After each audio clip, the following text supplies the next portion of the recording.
Et il me dit en hébreu, n'est-ce pas, grand-père, tu es triste parce que Abner a été tué. Alors, j'ai dit oui, exactement, mais depuis ce jour-là, j'ai décidé, c'est ce que je fais de mon possible. Chaque fois que je rencontre les petits-enfants, c'est toujours avec le sourire, comme si tout était normal.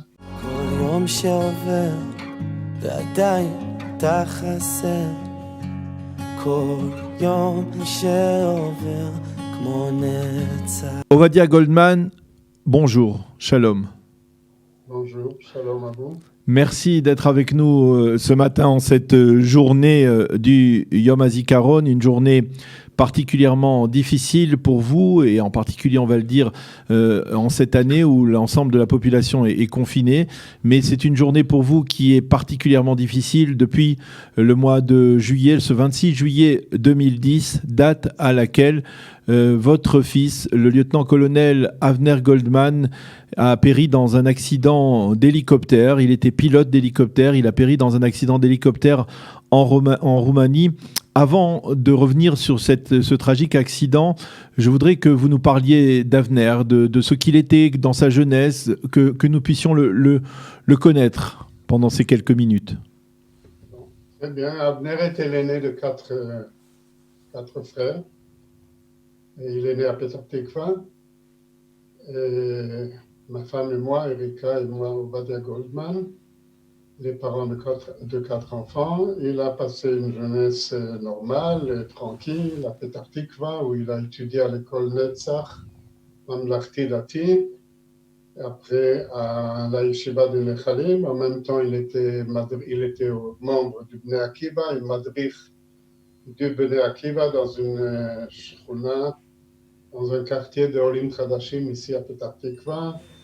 Très doué, déjà très jeune, il aimait bien le sport, tout ce qui est technique, et les voyages, enfin les excursions en Israël, avec le Bnei Akiva, avec nous, la famille, etc. Alors là, c'est jusqu'à la fin de l'école secondaire. Ensuite, il a rejoint la Yeshiva Tesder de Malé Edoumim. Et pendant la première année, sans s'y préparer, c'était pas un rêve d'enfant de devenir pilote, mais pendant la première année, il a été convoqué de temps en temps à faire des examens à l'armée pour faire les guibouches de l'armée de l'air, des pilotes. Et après chaque examen, au début, vous savez, il y en a 5000 sur 10 000, ensuite 500 sur 5000, etc. Le nombre de personnes qui sont acceptées dans ce cours va et diminue. À la fin, il a été accepté.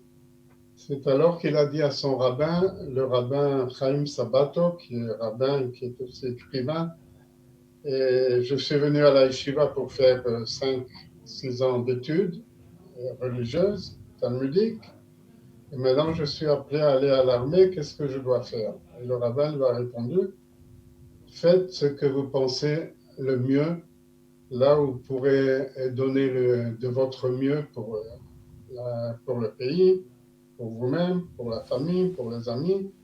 Et alors il m'a dit, eh bien, je choisis d'aller à l'armée, où je pourrais faire un apport très important, mais je ne quitte pas l'étude de la Torah. Je te promets, toi, mon père, que après les quelques semaines qui sont difficiles au début, tous les soirs, je consacrerai le temps qu'il faut à l'étude de Talmud, à l'étude de la Torah. Et vraiment, c'est ce qu'il a fait tout le début de sa carrière. Et de ses propres moyens, il a réussi à étudier le Talmud. Et même plus tard, lorsqu'il était dans sa communauté à Modim, il était presque un des chefs spirituels parce qu'il n'y avait pas de rabbin, sauf le rabbin Lau qui venait de temps en temps, qui aujourd'hui est le grand rabbin d'Israël, David Lau. Mais très souvent, c'est lui qui faisait le Parshat HaShavua, des shiurim sur la halacha. Et de fait que même à sa mort, on a pu recueillir le Parshat HaShavua presque de toute l'année et de publier un livre là-dessus. Ça, c'est le côté éducation. Je dois ajouter qu'il a quitté l'armée un certain temps pour faire des études d'ingénieur. Il a étudié à Tel Aviv. Il était ingénieur. Il a fini avec une note d'excellence. Et il a travaillé pendant 3 ans dans le high-tech, mais quand il a vu que ce n'était pas tellement intéressant ce qu'il faisait, il a étudié dans un cours de l'armée d'ordinateur avec des jeunes qui avaient 18, 19 ans. Lui, il était déjà dans les 30 et quelques, père de famille, avec 4 enfants. Alors là, il est revenu à l'armée, il a servi dans l'armée de l'air dans une unité d'ordinateur, mais il n'a pas cessé ses vols. Il aurait pu être libéré des vols, mais il voulait conserver ce tafkid, cette fonction. Cette fonction pour servir de pilote en cas de guerre, en cas d'urgence. Et c'est comme ça que pendant les 28 ans où il était pilote, toutes les semaines, il se présentait à l'armée, une fois par semaine pendant un jour, quelquefois la nuit, quelquefois une fois tous les 10 jours. Et pendant toutes ces années, il a fait un nombre de voyages, de pilotage. Et très souvent, on ne le savait pas, et même aujourd'hui, c'est encore secret, en dehors des lignes, en dehors des bordières, des frontières d'Israël. Il était souvent en service, même le Shabbat, même en tant que religieux. Il s'est permis de faire tout ce qu'on a le droit de faire et tout ce qu'il faut faire en cas de nécessité, en cas d'urgence. Et plus d'une fois, il était pilote d'un hélicoptère, Sikorsky. En hébreu, on dit Yassou. Et très souvent, le Shabbat étant de service, étant de garde, il a été appelé plus d'une fois pour porter secours à des gens handicapés en route et un autobus qui s'est renversé où il a dû évacuer en plusieurs voyages et plusieurs dizaines de blessés.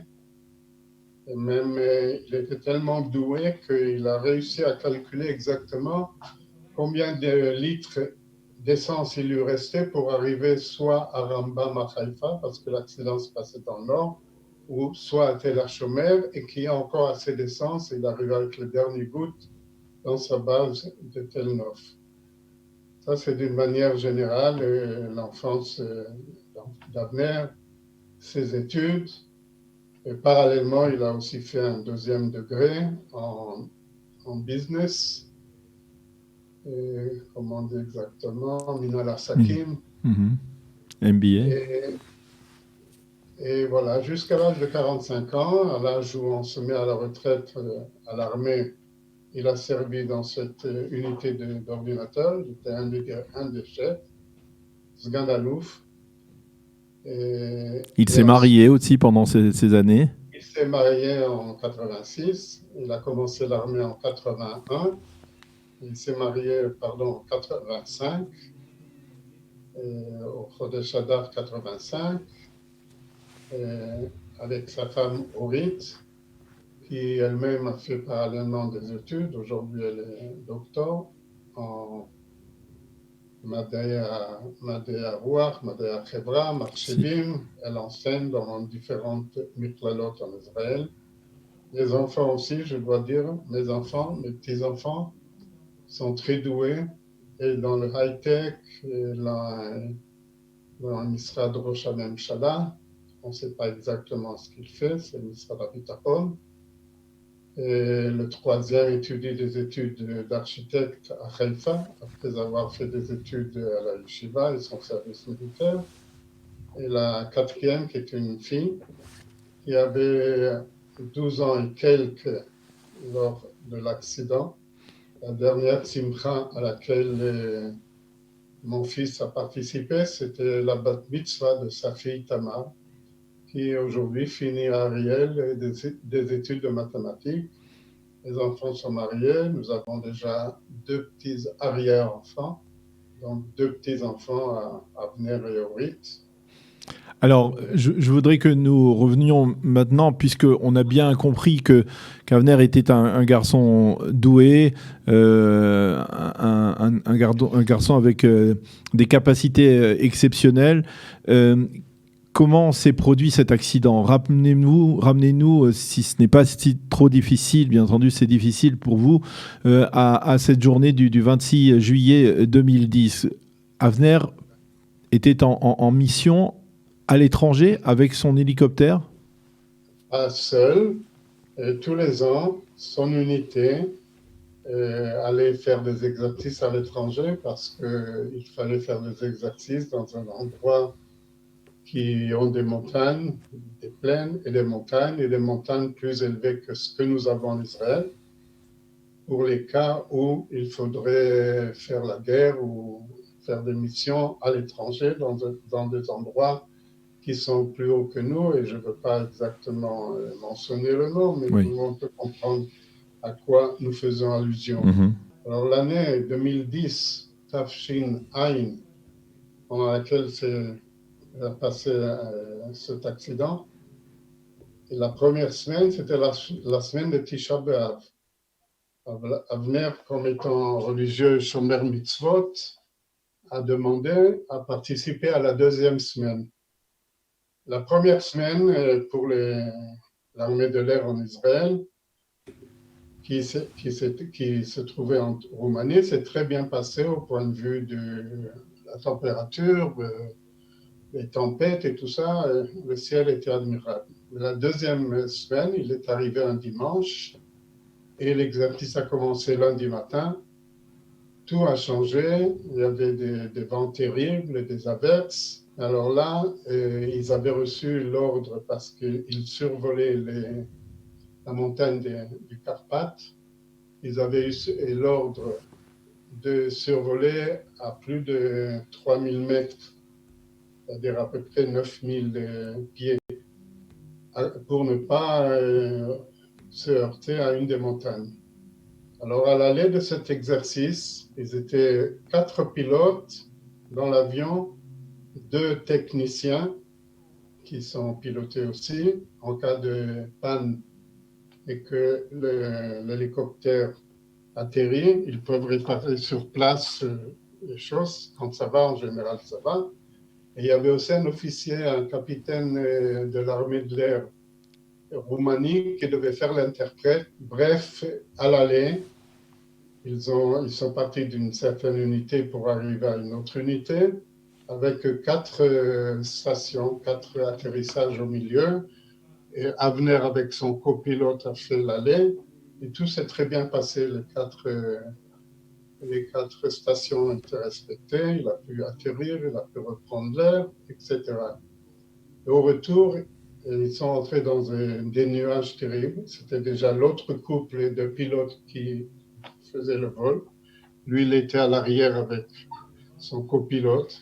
Probablement, d'après ce qu'on sait, il avait toujours dans la poche un livre. Si c'est un livre de philosophie ou si c'est un livre d'hébreu, il était toujours occupé à lire entre tel travail et tel autre travail. Le deuxième pilote de l'hélicoptère suivant a vu qu'il ne ressortait pas.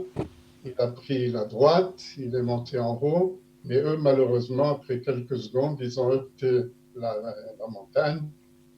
Et il y a peu de chances que quelqu'un rescape d'un accident pareil, parce que dans l'hélicoptère, il n'y a pas un siège où on peut... Éjectable.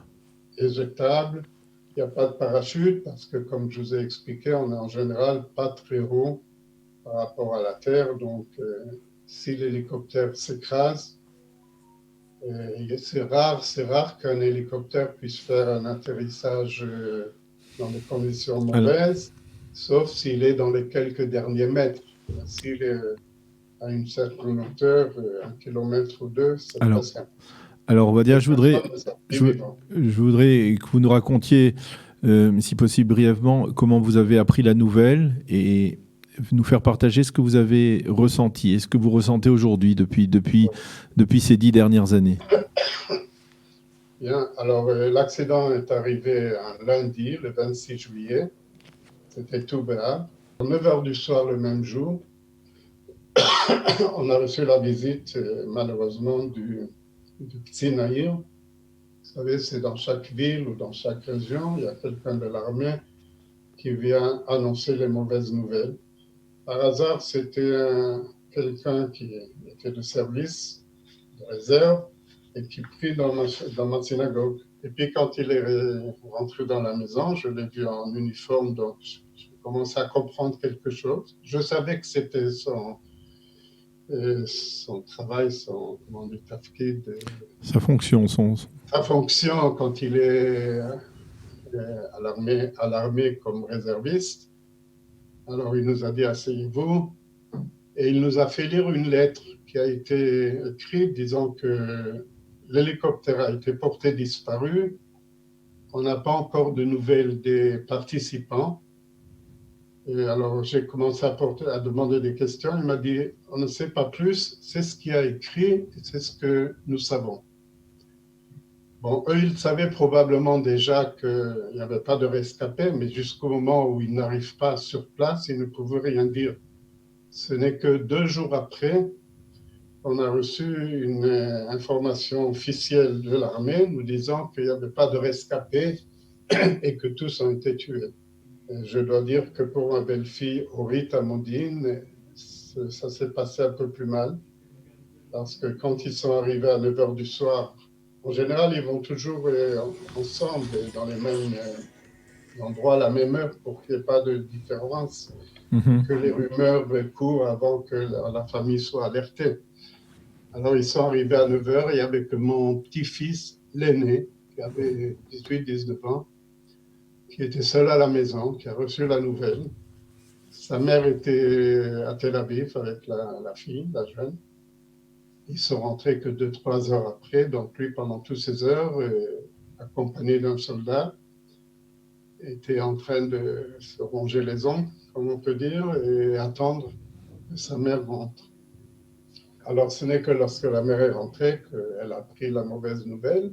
Ma femme et moi, et les autres fils de Petah Tikva, les 3 habitent à Petah Tikva, les 3 plus jeunes, nous sommes allés à Modine, où nous allons rester là-bas jusqu'au matin et ensuite toute la semaine en attendant que les corps soient rapatriés en Israël. Ça a pris jusqu'à vendredi. De lundi à vendredi, lundi soir à vendredi, nous étions avant la Shiva, chose encore plus difficile puisque c'est 4 jours de supplément.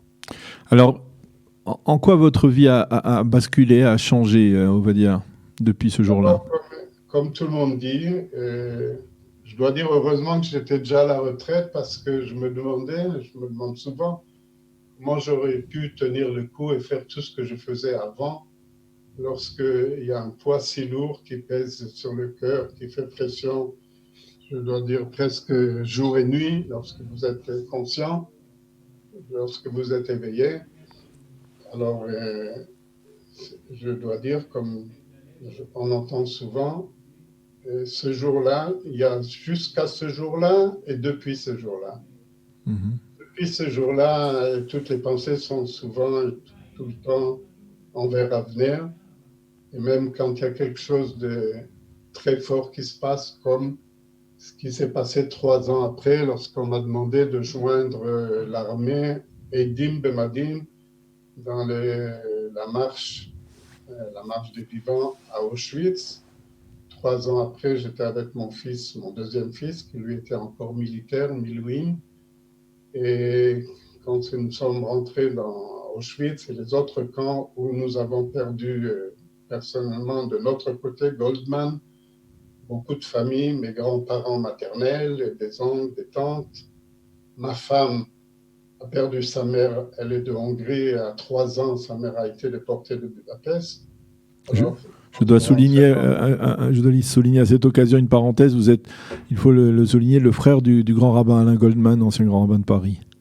Oui, exactement. Je suis le frère du grand rabbin Goldman. Je suis là depuis plus de 60 ans. Et toujours, quand on voulait parler de nous, la différence, alors il y a le grand rabbin Alain Goldman de Paris et il y a le frère d'Israël. Toujours ainsi que les gens qui se rappelaient de moi, avec qui j'ai étudié à Paris, à Strasbourg, à Aix-les-Bains, avant mon alia, c'est ainsi qu'ils parlaient du Goldman qui habite en Israël. Alors, pour revenir à Pour Edim revenir Bebadim, aux 10 ans, là, alors ce que nous avons fait pendant les 10 ans, beaucoup de commémorations, ce qui nous aide. Enfin, quand je suis en plein milieu, j'oublie tout. Je suis consacré, dévoué tout à fait à la mission de faire tout ce qu'on peut pour garder le souvenir du fils.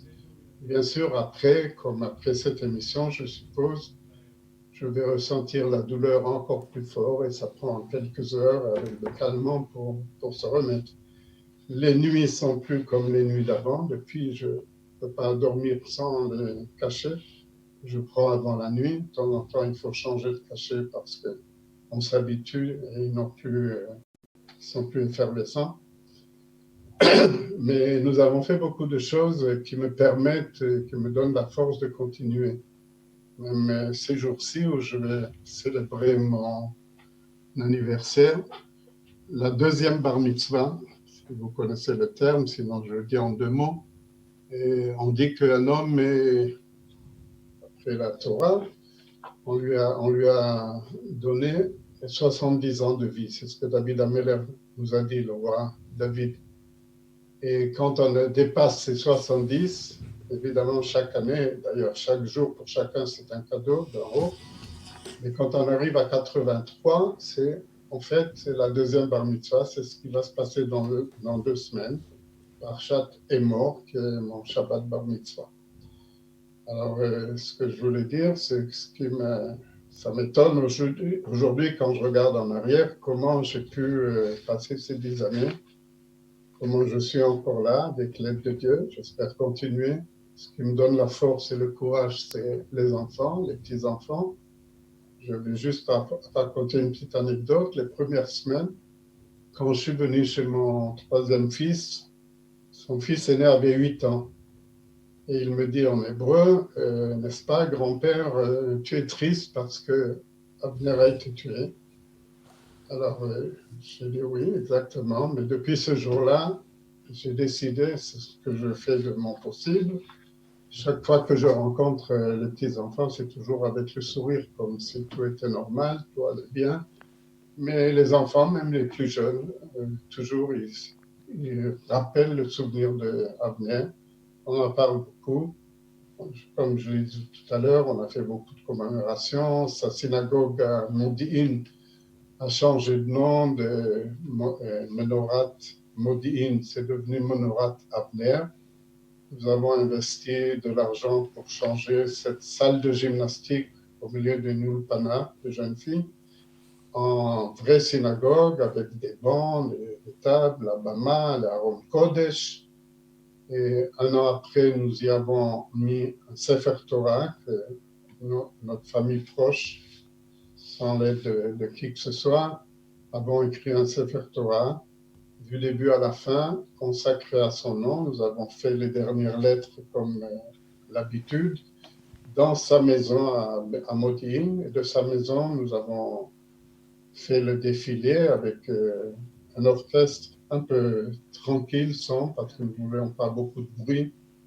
Pour nous, ça ne correspond pas à notre, maintenant surtout, à notre mode de vie. une dernière question, Ovadia.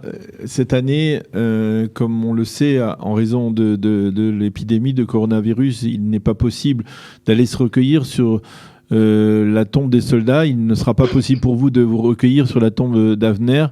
Comment vous abordez et vous avez abordé cette journée du souvenir? Alors d'abord, dès qu'il y a quelques jours, les autorités ont annoncé que cette année, les familles endeuillées ne pourront pas aller se recueillir sur le tombeau des fils ou des filles qui sont tombés. Et ça, je le comprends très bien parce qu'on dit qu'il y a à peu près 1,5 million de personnes qui se réunissent à la même heure le jour d'aujourd'hui, Yom HaZikaron. Donc j'ai très bien compris que c'est l'endroit le plus mauvais. Ma femme et moi, dès les premiers jours où on a parlé de ça, nous sommes allés à Modi'in pour se recueillir sur le cimetière, chose que nous faisons assez souvent. sauf maintenant ces dernières semaines où nous étions confinés. Et en tant que père prolongé, nous ne sortions pas de la maison, c'est les enfants qui nous approvisionnent en tout.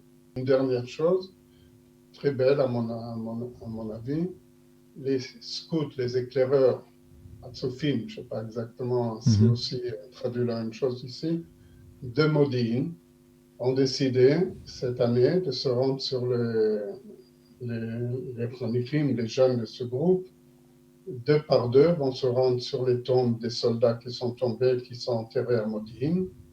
Ils m'ont interviewé déjà par Zoom et ils vont faire chacun des membres de la famille 2-3 minutes où on raconte l'histoire du soldat qui est tombé.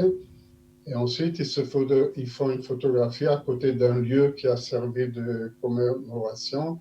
Par exemple, dans notre cas, il y a un petit sentier de 48 escaliers. C'est par hasard le nombre d'années où Avner a vécu pendant 48 ans, qui mène de sa synagogue en bas jusqu'à sa maison qui est au haut de ces escaliers dans le Nafal Hamoud à Modine.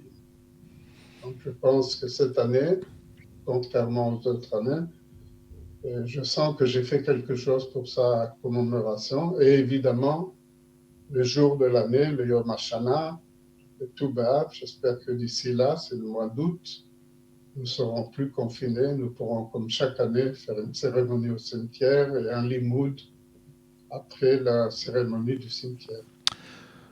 Ovadia Goldman, je voudrais vous remercier. Merci beaucoup d'avoir accepté de nous faire partager ce témoignage à la mémoire de votre fils, le lieutenant-colonel Avner Goldman, qui a péri donc dans cet accident d'hélicoptère le 26 juillet 2010, il y a une dizaine d'années presque, jour pour jour. Merci d'avoir été avec nous ce matin en cette journée du Yom HaZikaron et de nous avoir fait partager votre témoignage, votre peine, votre douleur et aussi votre espoir. Merci et à bientôt et que l'on ne se voit que dans des joies. Merci à vous et shalom l'Israël.